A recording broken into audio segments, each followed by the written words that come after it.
भारत का परचम ओलंपिक हो, कॉमनवेल्थ हो, हर जगह पे हमारे बेटे हमारी बेटियों ने शानदार प्रदर्शन किया है। माननीय अध्यक्ष जी, किसी भी भारतीय को ऐसी अनेक बातें मैं गिना सकता हूं। राष्ट्रपति जी ने अपने भाषण में कई बातें कही हैं। देश में हर स्तर पर, हर क्षेत्र में, हर सोच में आशा ही आशा नजर आ रही है।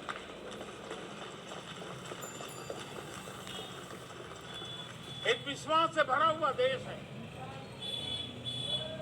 सपने और संकल्प लेकर के चलने वाला देश है। लेकिन हाँ, कुछ लोग ऐसे निराशा में डूबे हैं, ऐसे निराशा में डूबे हैं। काका हाथरसी ने एक बड़ी मजेदार बात कही थी। काका हाथरसी ने कहा था, आगा पीछा देखकर क्यों होते गमगीन, जैसी जिसकी भावना वैसा दिखे सिंह।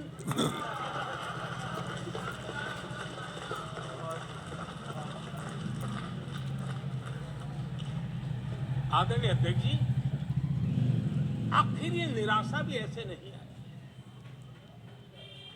इसके पीछे कारण है। एक तो जनता का हुक्म,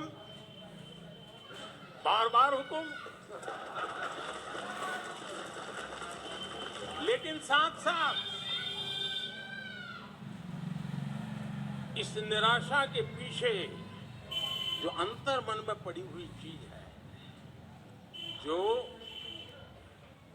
चैन से सोने नहीं देती है, क्या है?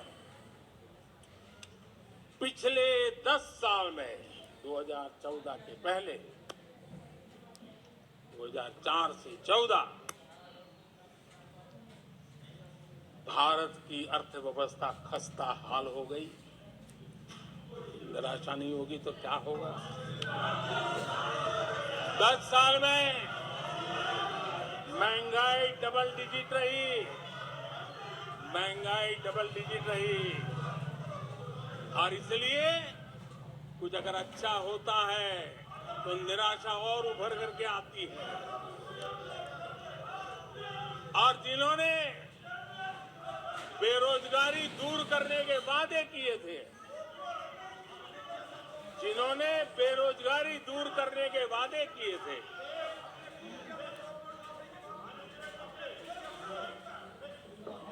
माननीय अध्यक्ष जी, एक बार जंगल में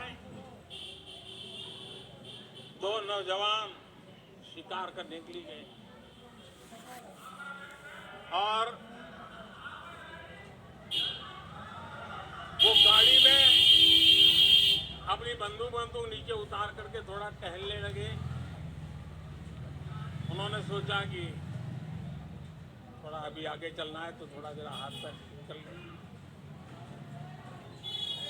लेकिन गए थे तो बाघ का शिकार करने के लिए, और उन्होंने देखा आगे जाएंगे तो बाघ मिलेगा।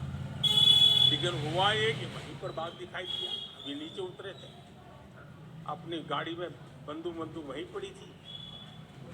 बाघ दिखा, अब करें क्या? तो उन्हें लाइसेंस दिखाया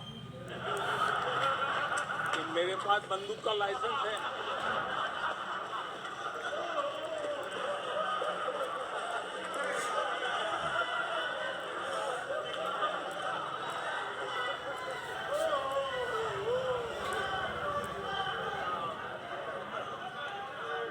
इन्होंने भी बेरोजगारी दूर करने के नाम पर एक कानून दिखाया, तो कानून बना दिया है। अरे देखो, कानून बना दिया है। ये इनके तरीके को पल्ला झाड़ दिया। 4 से 14 आजादी के इतिहास में सबसे घोटालों का दशक है, सबसे घोटाला।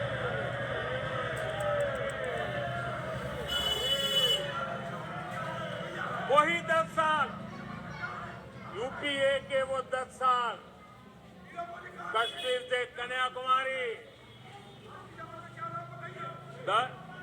कश्मीर से कन्याकुमारी, भारत के हर कोने में आतंकवादी हमलों का सिलसिला चलता रहा। 10 साल हर नागरिक असुरक्षित था। चारों तरफ यही सूचना रहती थी कि कोई अनजानी चीज को हाथ मत लगाना, अनजानी चीज से दूर रहना, वही खबरें रहती थी। 10 साल में जम्मू कश्मीर से लेकर नॉर्थ ईस्ट तक हिंसा ही हिंसा देश का शिकार हो गया था।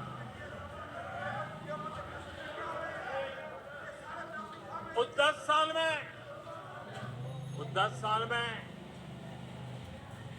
भारत की आवाज ग्लोबल प्लेटफॉर्म पर इतनी कमजोर थी कि दुनिया सुनने तक तैयार नहीं। आदरणीय अध्यक्ष जी, इनकी निराशा का कारण ये भी है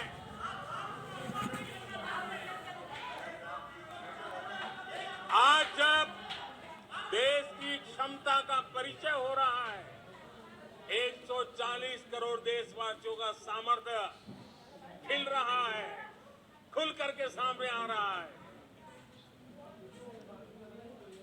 लेकिन देश का सामर्थ्य तो पहले भी था, लेकिन 4 से ले 14 तक इन्होंने वो अवसर गंवा दिया। आज यूपीए की पहचान बन गई हर मौके को मुसीबत में पलट, हर मौके को मुसीबत में पलट। जब टेक्नोलॉजी इंफॉर्मेशन का युग बड़ी तेजी से बढ़ रहा था, उछल रहा था, उसी समय ये 2G में फंसे रहे, मौका मुसीबत में। सिविल न्यूक्लियर डील हुआ, जब सिविल न्यूक्लियर डील की चर्चा थी, तब ये कैश फॉर वॉट में फंसे रहे। ये खेल चले। आदरणीय अध्यक्ष जी, 2010 में कॉमनवेल्थ गेम्स हुए। भारत को दुनिया के सामने भारत की युवा सामर्थ्य को प्रस्तुत करना एक बहुत बड़ा अवसर था, लेकिन फिर मौका मुसीबत में, और CWG घोटाले में पूरा देश दुनिया में बदनाम हो गया। आदरणीय अध्यक्ष जी,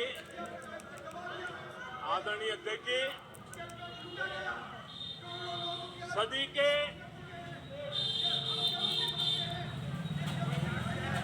के दूसरे दशक में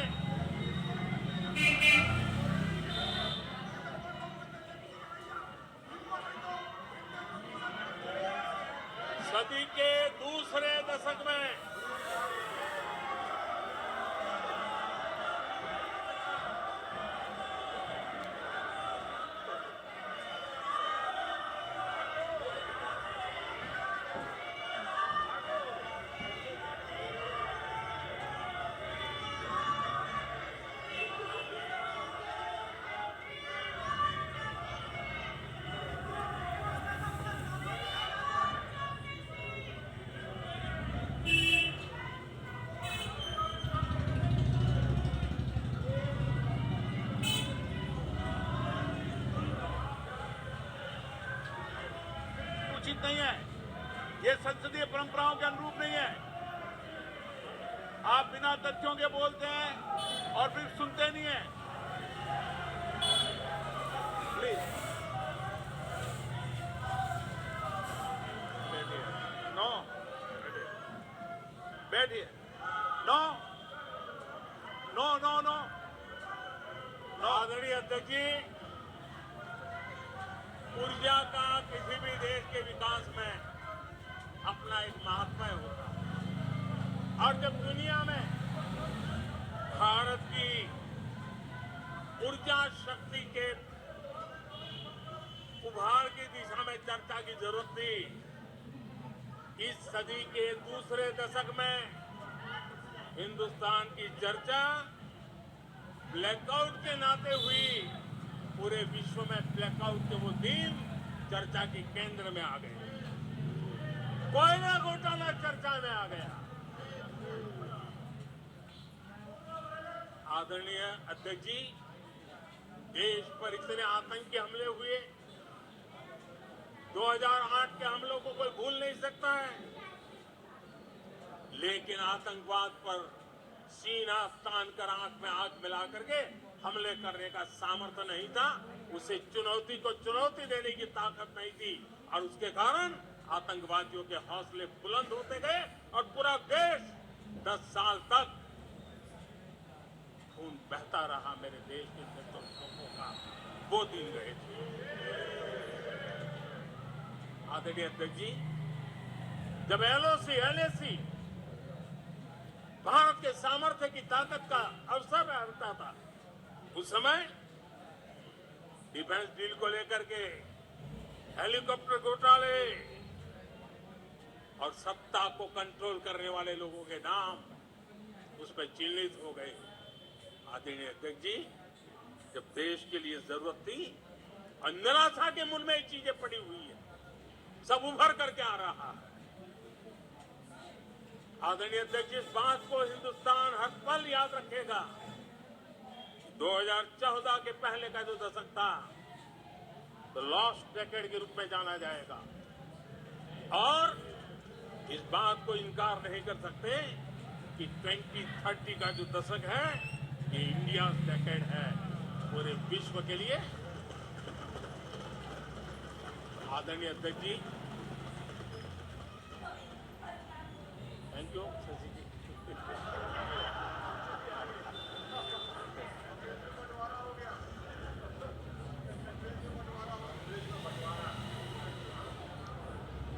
आदरणीय अध्यक्ष जी,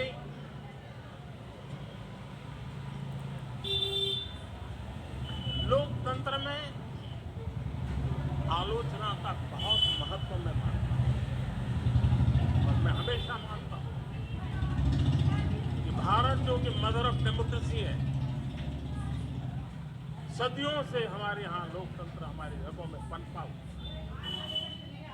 इसलिए मैं हमेशा मानता हूं कि आलोचना एक प्रकार से लोकतंत्र की मजबूती के लिए, लोकतंत्र के संवर्धन के लिए, लोकतंत्र के स्पिरिट के लिए आलोचना एक शुद्धि यज्ञ है। उस रूप में हम आलोचना को देखते हैं। लेकिन दुर्भाग्य से बहुत दिनों तक मैं इंतजार कर रहा हूं, कोई तो मेहनत करके आएगा, कोई तो एनालिसिस करके कोई आलोचना करेगा ताकि देश को कुछ लाभ हो। लेकिन 9 साल आलोचना ने आरोपों में गंवा दिए। सिवाय आरोप, गाली गलौज, कुछ भी बोल दो, इसके सिवाय कुछ नहीं। गलत बात। और हाल ये चुनाव हार जाओ, ईवीएम खराब, दे दो गाली। चुनाव हार जाओ, चुनाव आयोग को गाली दे दो। क्या तरीका है? अगर कोर्ट में फैसला पक्ष में नहीं आया तो सुप्रीम कोर्ट को गाली दो, उसकी आलोचना कर दो। अगर भ्रष्टाचार की जांच हो रही है, अगर भ्रष्टाचार की जांच हो रही है,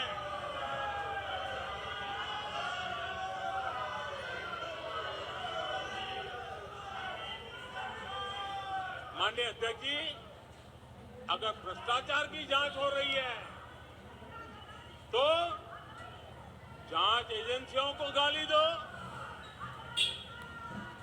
अगर सेना पराक्रम करे, सेना अपना शौर्य दिखाए और वो नैरेटिव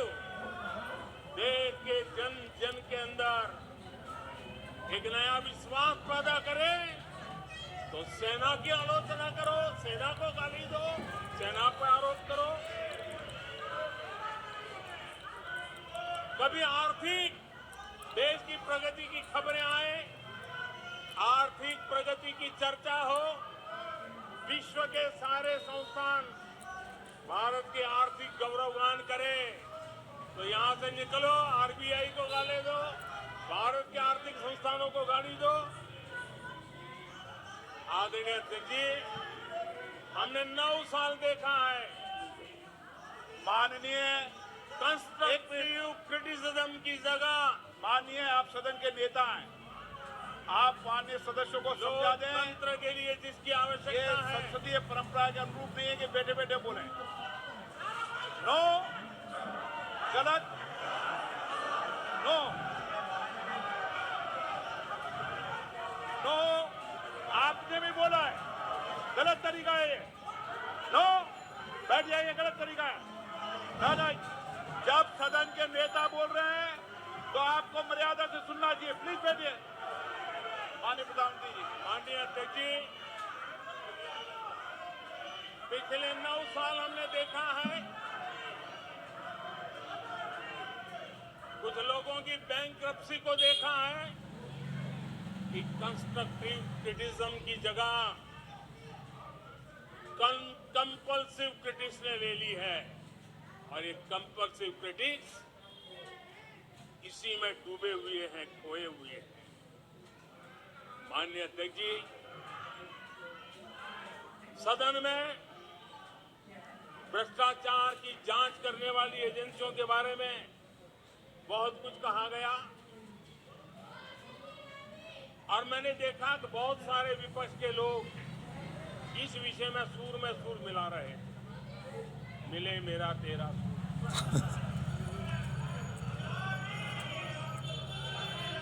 आदरणीय अध्यक्ष जी, मुझे लगता था देश की जनता देश के चुनाव के नतीजे ऐसे लोगों को जरूर एक मंच पर लाएंगे, लेकिन वो तो हुआ नहीं। लेकिन इन लोगों ने ईडी का धन्यवाद करना चाहिए कि ईडी के कारण ये लोग एक मंच पे आए। ईडी ने एक लोगों को एक मंच पर ला दिया है।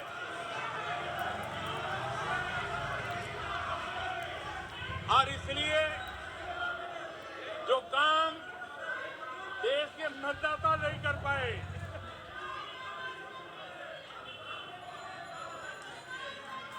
आदरणीय अध्यक्ष जी, मैं कई बार सुन रहा हूं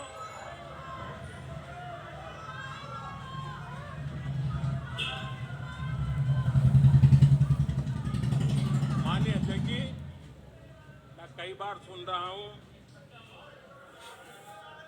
यहां कुछ लोगों को हार्वर्ड स्टडी का बड़ा क्रेज है। हार्वर्ड स्टडी है, बड़ा क्रेज है। कोरोना काल में ऐसा ही कहा गया था, और कांग्रेस ने कहा था कि भारत की बर्बादी पर हार्वर्ड में कोई स्टडी होगी, ऐसा कहा था।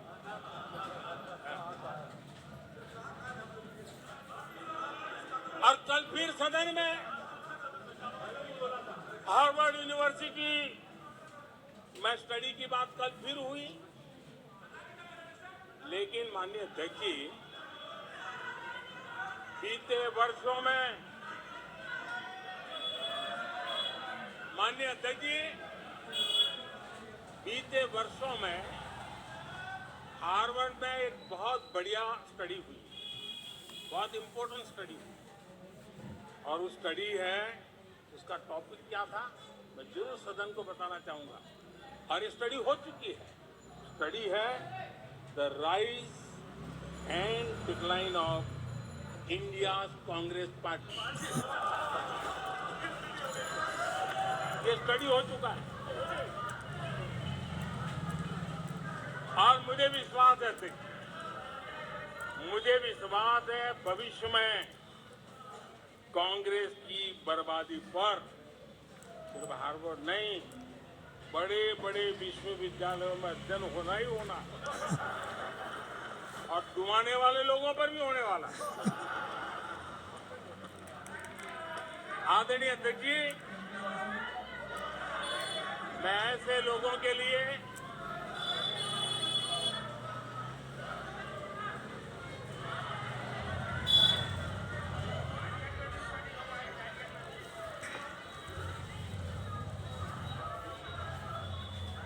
आदरणीय अध्यक्ष जी, इस प्रकार के लोगों के लिए दुष्यंत कुमार ने बहुत बढ़िया बात कही, और दुष्यंत कुमार ने जो कहा है बहुत फिट बैठता है। उन्होंने कहा है, तुम्हारे पांव के नीचे, तुम्हारे पांव के नीचे कोई जमीन नहीं, तुम्हारे पांव के नीचे कोई जमीन नहीं। कमाल ये है, कमाल ये है कि फिर भी तुम्हें यकीन नहीं।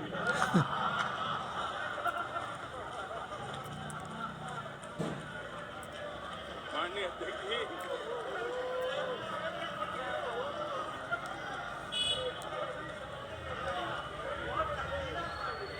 आदरणीय अध्यक्ष जी,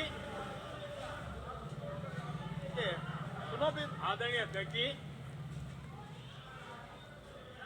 ये लोग बिना सर पैर की बातें करने के आदी होने के कारण उनको ये भी याद नहीं रहता है वो खुद का कितना कॉन्ट्राडिक्शन कहते हैं। कभी एक बात, कभी दूसरी बात, कभी एक तरफ, कभी दूसरी तरफ। हो सकता है वो आत्मचिंतन करके खुद के अंदर जो विरोधाभास है उसको भी तो ठीक करेंगे। अब 2014 के से 2014 से ये लगातार कोस रहे हैं, हर मौके पर कोस रहे हैं, भारत कमजोर हो रहा है, भारत की कोई सुनने को तैयार नहीं है, भारत की दुनिया में कोई वजूद ही नहीं रहा, न जाने क्या क्या कहा। और अब क्या कह रहे हैं? अब कह रहे हैं कि भारत इतना मजबूत हो गया है कि दूसरे देशों को दबका कर फैसले करवाना है।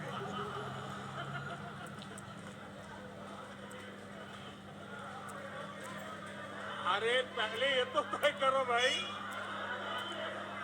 कि भारत कमजोर हुआ है कि मजबूत हुआ है। माननीय अध्यक्ष जी,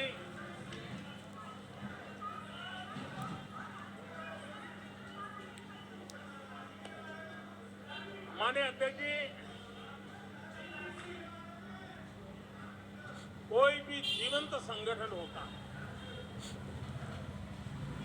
अगर जीवन व्यवस्था होती, जो जमीन से जुड़ी हुई व्यवस्था होती, वे जनता जनार्दन में क्या चलता है लोगों के अंदर उसका चिंतन करता है, उससे कुछ सीखने की कोशिश करता है और अपनी राह भी समय रहते हुए बदलता रहता है। लेकिन जो अहंकार में डूबे होते हैं, जो बस सब कुछ हम ही को ज्ञान है, सब हमारा ये सही सही है, ऐसी जो सोच में जीते हैं, उनको लगता है कि मोदी को गाली दे करके ही हमारा रास्ता निकलेगा, मोदी पर झूठे अनाप शनाप कीचड़ उछाल करके ही रास्ता निकलेगा। अब 22 साल बीत गए, वो गलतफहमी पाल करके बैठे हुए हैं।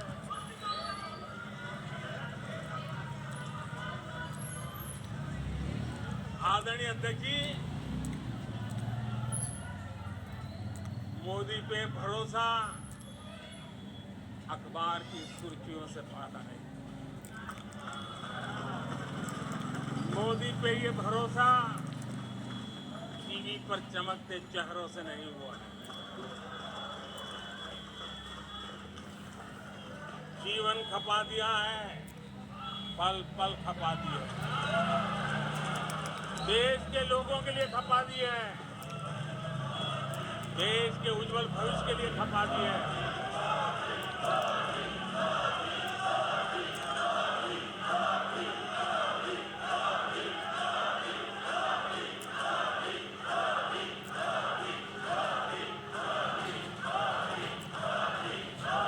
आदरणीय अध्यक्ष जी, आदरणीय अध्यक्ष जी,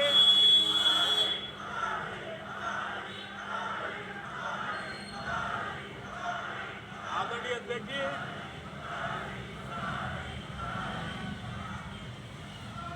जो देशवासियों का मोदी पर भरोसा है, ये इनकी समझ के दायरे से बाहर है और समझ के दायरे से भी काफी ऊपर है।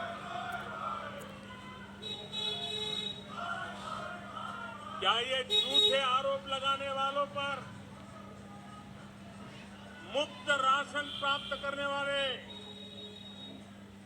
मेरे देश के 80 करोड़ देशवासी क्या कभी उन पर भरोसा करेंगे? आदरणीय अध्यक्ष जी, one nation one ration card देश भर में कहीं पर भी गरीब से गरीब को भी जब राशन मिल जाता है, वो आपकी झूठी बातों पर, आपके गलत गलीच आरोपों पर कैसे भरोसा करेगा?